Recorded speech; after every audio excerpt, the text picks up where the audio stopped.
Donc bonjour, c'est encore moi, c'est Evelyne. Je voulais juste continuer la suite de mon témoignage. Donc comme je disais tantôt, je rends grâce au Seigneur Jésus-Christ de m'avoir arraché vraiment de la mort, aussi d'avoir sauvé la vie de mon bébé, d'avoir investi tous les plans que l'ennemi avait prévus contre ma vie. Donc je suis vraiment très heureuse et je suis infiniment reconnaissante envers le Seigneur pour toutes les grandes choses qu'il a faites pour moi. Donc Seigneur, je te rends toute la gloire, Seigneur. Je t'aime et je te dis merci pour la vie que tu m'as donnée en toi. Je dois également dire merci au Seigneur vraiment pour mon époux qui a toujours été là pour moi, qui a toujours eu des paroles d'encouragement, serein, très confiant à l'éternel, car il sait dans son cœur que notre Dieu n'avait pas changé et qui prenait soin de nous et qu'il allait finir tôt ou tard par se glorifier et ce que Dieu a fait lorsque j'étais malade. Donc je voulais te dire merci Seigneur pour cela. J'aimerais également bénir toutes les personnes qui nous ont soutenus dans la prière durant ce moment, que le Seigneur les bénisse richement et se souviennent d'eux. Donc, en fait, Dieu m'avait révélé que j'avais été consacrée aux idoles de ma famille depuis mon enfance et que lorsque je donnais ma vie au Seigneur, il a éclairé mes ténèbres et tout de suite, le monde spirituel a réagi. Donc, d'où les cauchemars que j'avais au début de ma conversion, car ma vidéo hum, j'avais dit que j'avais eu beaucoup de cauchemars au début de ma conversion. Évidemment, j'avais beaucoup de cauchemars et j'étais vraiment, je voyais des choses affreuses dans mes rêves, des créatures bizarres, des serpents. Je me souviens, c'était vraiment pas drôle et en tout cas, c'était juste pas drôle. J'étais encore un bébé spirituel et j'avoue que c'était vraiment très effrayant. Donc, en fait, ce qui se passait, c'était quoi? C'est que les sorciers de ma famille me réclamaient, vu que pendant plusieurs années, je leur appartenais. Donc, une fois que j'ai donné ma vie à Jésus, je suis passée des ténèbres à son admirable lumière et j'ai compris vraiment que Jésus est la seule protection et le meilleur des médecins. Donc, toutes ces années où j'avais été malade quand j'étais adolescente, vu que les médecins n'arrivaient pas à me soigner totalement, mes parents avaient souvent recours à la médecine traditionnelle par l'entremise des féticheurs et des marabouts. Et évidemment, cela ne m'aidait pas non plus, car la vérité est que cela ne faisait qu'augmenter l'épaisseur de mes ténèbres. Car les ténèbres ne peuvent pas chasser les ténèbres. Seule la lumière de Jésus-Christ peut chasser les ténèbres, et ce qu'il a fait dans mon cas. Donc, je n'avais aucune idée en fait du bagage spirituel que je traînais dans ma vie. Donc, lorsque j'ai donné ma vie au Seigneur, sa lumière a éclairé mes ténèbres. D'où le verset en Jean 1,9 qui dit il est la véritable lumière qui, en venant dans le monde, il éclaire tout homme. Oui, Jésus est la véritable lumière qui m'a éclairé et qui m'a permis de réaliser que j'avais des liens spirituels auxquels il fallait que je renonce. Ce que j'ai donc fait, j'ai renoncé à ces liens, j'ai brisé tous les liens spirituels avec toutes ces traditions, ces coutumes familiales, bref, tous ces faux dieux, quoi, afin de vraiment vivre pleinement la vie que Christ avait planifiée pour moi avant la fondation du monde.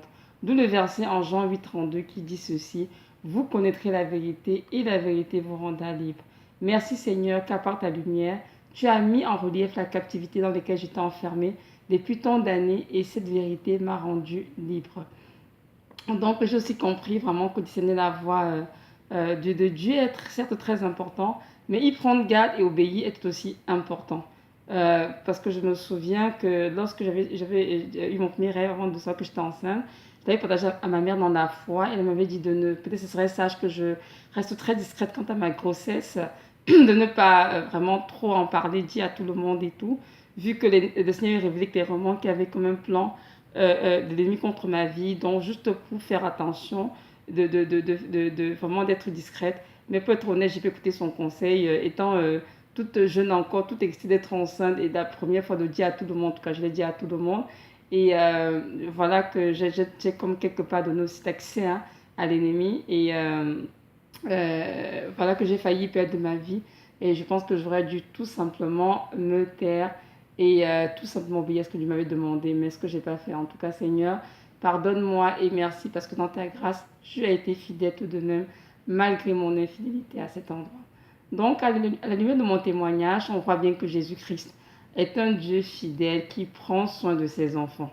Il n'a pas changé, comme dit la parole. Il est le même hier, aujourd'hui et éternellement. Oui, il guérit encore et il m'a guéri. Oh oui, Jésus a touché mon corps, et pas une fois, pas deux fois, plusieurs fois. Aujourd'hui, je peux te dire, toi qui m'écoutes en ce moment, il veut te guérir aussi de toutes tes maladies, qu'elles soient d'ordre spirituel, émotionnel, physique ou mental.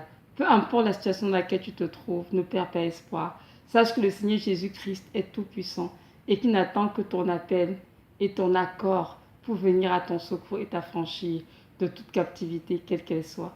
Maintenant, si tu es chrétien, tu vas à l'église, tu sais le Seigneur et tu continues d'aller chez les marabouts ou de participer aux pratiques familiales de ta famille, des coutumes, tours de tradition, je t'exhorterai véritablement vraiment à sortir de ces coutumes, de ces traditions humaines, car cela ne pourra pas te sauver. Non, malheureusement, on ne peut pas marcher le Seigneur et en même temps pratiquer l'idolâtrie.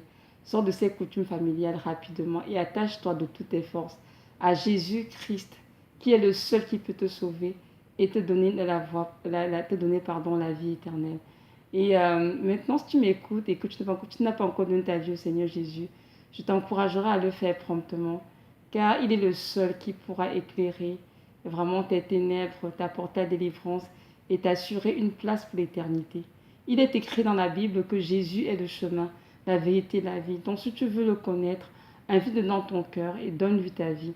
Oui, le Seigneur Jésus revient bientôt chercher son Église, une Église glorieuse et sans tache. Donc si tu veux en faire partie, il faut donner ta vie et marcher dans la pureté de ses voies, c'est-à-dire des voies sans compromis et ne pas pratiquer le péché. Donc voilà ça mon témoignage. Merci de m'avoir écouté. Que la paix du Seigneur abonde dans vos vies. Amen.